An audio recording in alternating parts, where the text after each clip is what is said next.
We all know the saying, it's the clothes that make the man. Because what's on the inside of the person could be nothing special. But if you put on nice attire, you look like $1,000,000. And when you look good, people want to be in your presence, want to be connected to you. Because we're very much taken by what we see. And what we see might be not what we get. It might look like a very classy individual, refined individual, by the way they dress. Now, often that is an indication, but not necessarily. It could be that it's a crude, vulgar individual, but, puts on a good front. That's always possible. And we see that fashion is a huge thing. A lot of money is spent by people. There are 3 elements in life. You need food. It becomes internalized, a part of you to live. You need a home, not just a house. And you need clothing. 3 basics, shall we say. Now today people might say, well, you also need entertainment. I don't know if that falls into the category of essentials in life. But those are the 3 essentials of life. Now, of course, food would be seemingly the most important. Then maybe clothing, then maybe a house.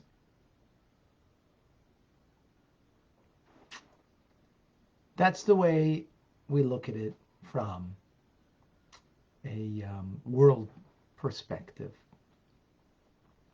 How do we look at it from Torah perspective, Tanya perspective? Let's find out. Welcome to Tanya Today. I'm Rabbi Ronnie Fine, coming to you from Chabad Zuch and Kadeshim in Montreal, Canada, where it's a privilege and a pleasure to share with you the Tanya. We continue in the 4th chapter. 4th chapter in one word is levushim, garments.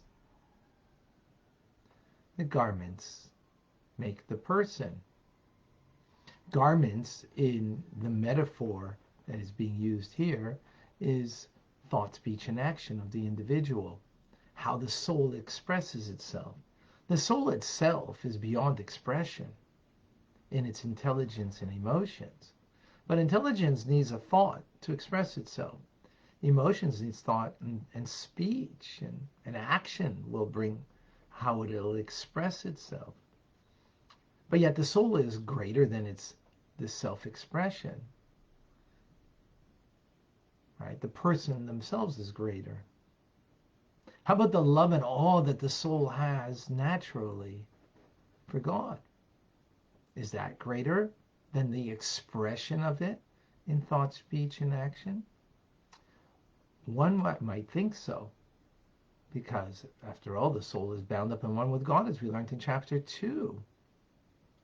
So isn't the love and the awe of the soul something so much more profound and more beautiful than merely the way you express it by saying some words of prayer, for example, or thinking words of Torah, or doing an action towards God? But here in this chapter, in today's class, the Alter Rebbe changes things up from what we would normally think.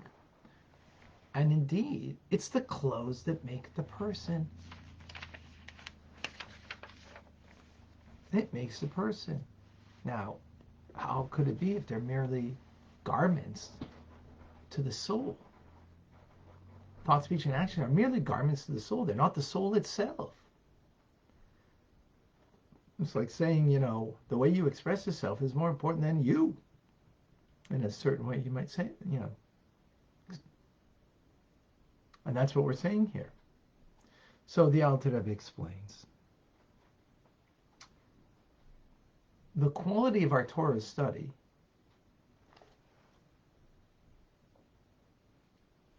the quality of our mitzvahs, the quality of our love and awe of God that is expressed in thought, speech, and action of a mitzvah or in Torah study is infinitely greater than the soul itself. The soul is bound up in one with God. Yes, but its love and its bond to God is still, there's a soul that's loving. It's not a perfect oneness with God, the way the soul is, at least in the body. As opposed to the Torah and its commandments, as the Zohar explains, that they are entirely one with God. A perfect whole oneness. After all, Torah is God's wisdom and it is His will, and He and His will and wisdom are one, a perfect oneness. As we explained in chapter 2, that God is the knower, the known, the knowledge, all three coming together as one, which is not the human condition, right? The human condition is my soul is the knower, my brain is the knowledge, and then the information is the known. They're three separate entities. By God, it's all one and the same, because it's a perfect oneness with Him, which is something hard to grasp. But so it is, which means to say that the knowledge of God, which is His wisdom, His teachings, His Torah, is one with Him. Totally one, a perfect one. Again, that greatness of God we can't fathom. That thought we can't apprehend. Right. Now,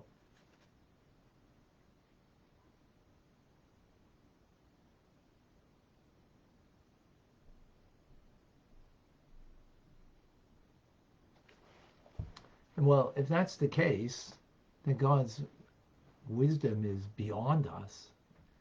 So then how is it that I can think words of Torah, I can speak words of Torah, and act upon the words of Torah and do a mitzvah, whether it's giving charity or putting on tefillin, and I'm connected to the will and the wisdom of God? How am I connected if it's infinitely beyond me? Right? I mean, we're finite. God's infinite. His Torah is infinite. His commandments are infinite. And yet when I'm doing it, I'm connected. How do we understand that? Of course, we don't need an explanation because God can do as He pleases. But Chabad teachings, we need an explanation. We need to try to understand as best as we can. So the Alter Rebbe explains this, that the great disparity in the human intelligence and the divine wisdom, with this our sages say in the Talmud, that where you find the greatness of God is where you find His humility. His greatness is in His humility. In other words, humility is a low place, right? The fact that God brings in a low place of limitation, that itself is low, and not just limitation, but a physical world that is coarse.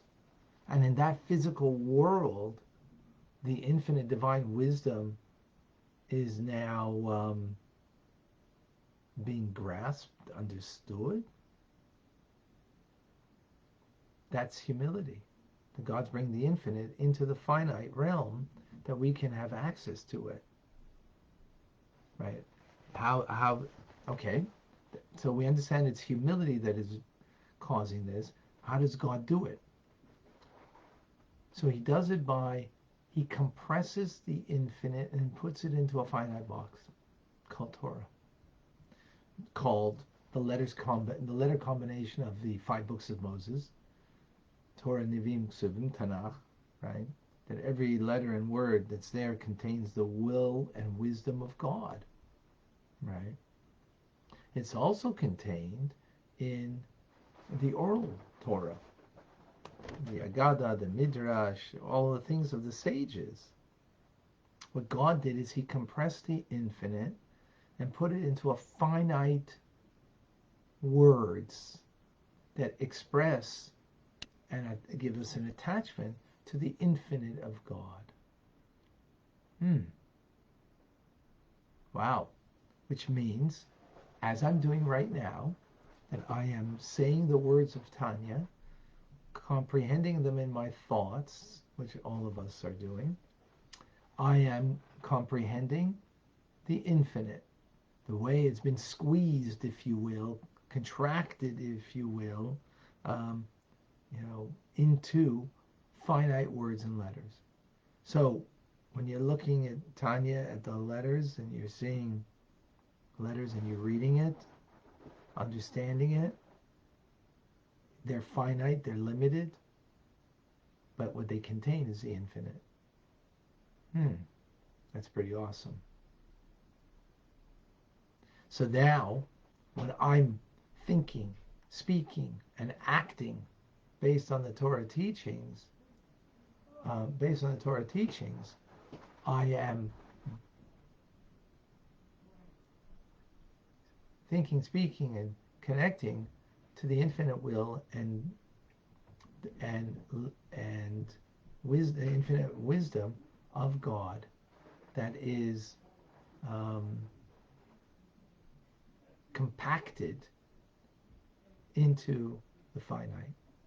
Of course, God can do that, and that's what he has done, and that's what we have access to right now, is that the infinite through the divine expression of just literally saying words of Torah or words of prayer, right? Verbalizing it. And Torah that we comprehend with our minds, or that we take tefillin and put it on us, or take a coin and give it to charity.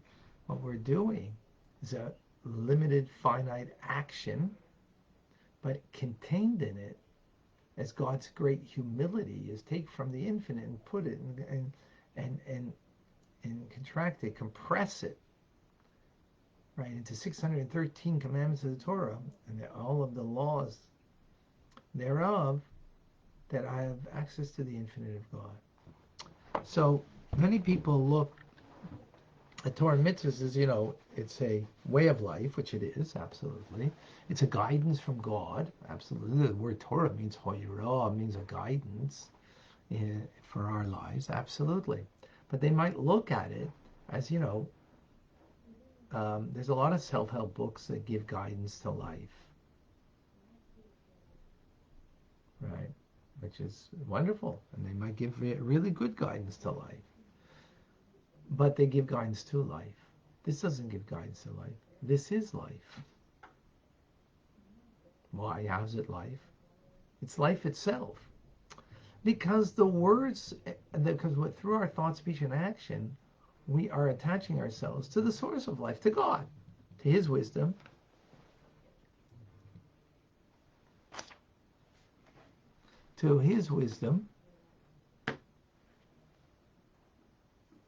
right? To his will, I'm accessing. More on that to come, but that's like awesome.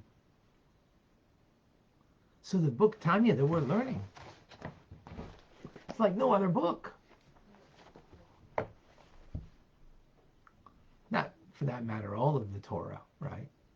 Tanya is just telling us how awesome the rest of the Torah is, that we might not be privy to if we didn't have the Tanya to appreciate, to give us that appreciation.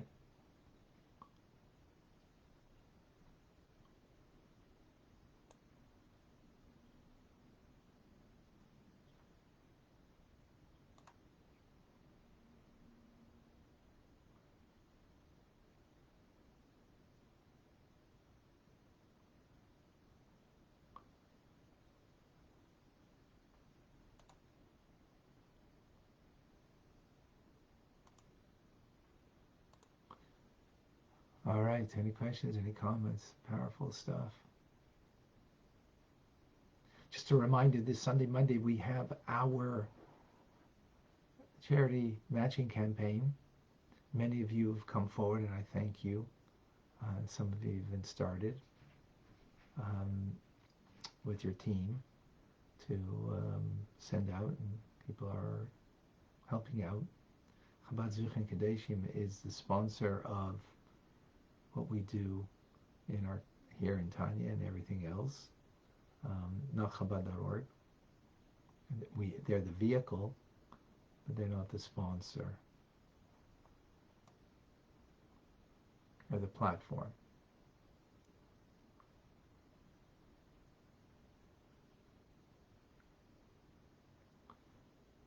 Yeah, I'm looking for questions I don't see. This is a very important chapter here that we're learning to appreciate this idea. It's very powerful. Right? The uniqueness of learning Torah is we access God Himself. And now we're having a little understanding. God compresses the infinite, put it into finite words, that the very words themselves, the very expression of us with our garments of our soul, allow us access to the infinite. That's God's humility. He's infinite, we're finite, and in His humility, He gives us access to it, which is amazing, right? Which tells us,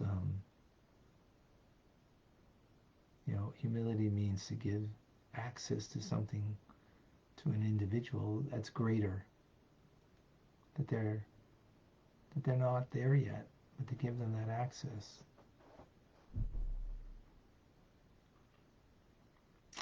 Yeah, so folks, in your humility, give access to others to come and learn.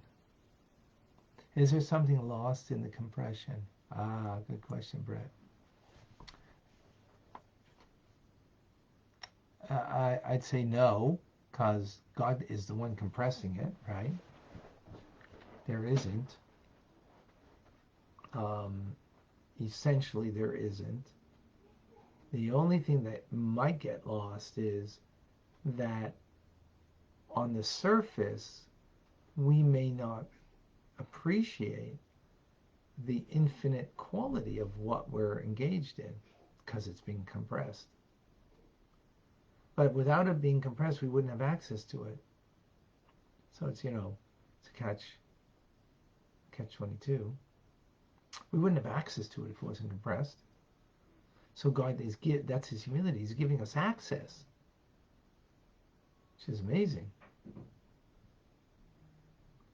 But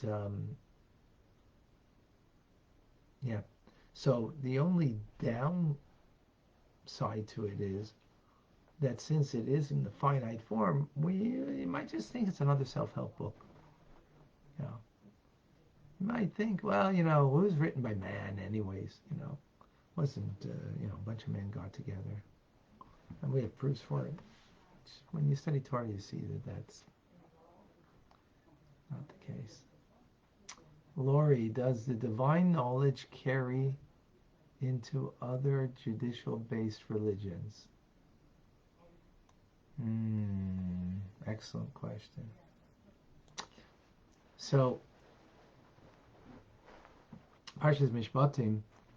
So one of these are the civil laws that I place before you, as the Talmud, our sages say in the Talmud, or Rashi brings in Chumash, that these are the laws that I place before you. So who's the before you? So there's different explanations. One is before you a court of Jewish law.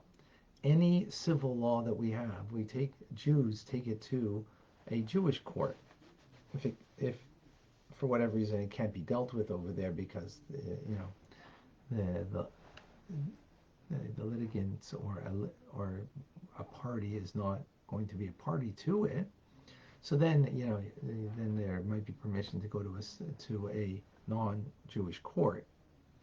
But the explanation is that you, even if it be the same laws, right? The laws of you know, living in a community and the laws that one needs to abide by that are civil laws. So you don't take it to a non-Jewish court, even if the law is the exact same as Jewish law. And the reason is because that non-Jewish court is not based or not, the teachings are not divine. So even though they might come to the same conclusion in law, well, let's say they'll come to the exact same conclusion as the Torah will. And it very much can, and I'm sure in many instances has. Yet we don't go to a non-Jewish court, because non-Jewish court is not divine in their adjudication. A Jewish court, because it's based on Torah, so it's divine. You're touching the divine will and divine wisdom. So that's when it comes to civil law, and the same thing as anything else. It's only in Torah that God put his will and wisdom, but not in other faith and religions. Right, so it's not. Excellent, thank you, Lori. Good question. Do non-Jews have the same access as Jews do?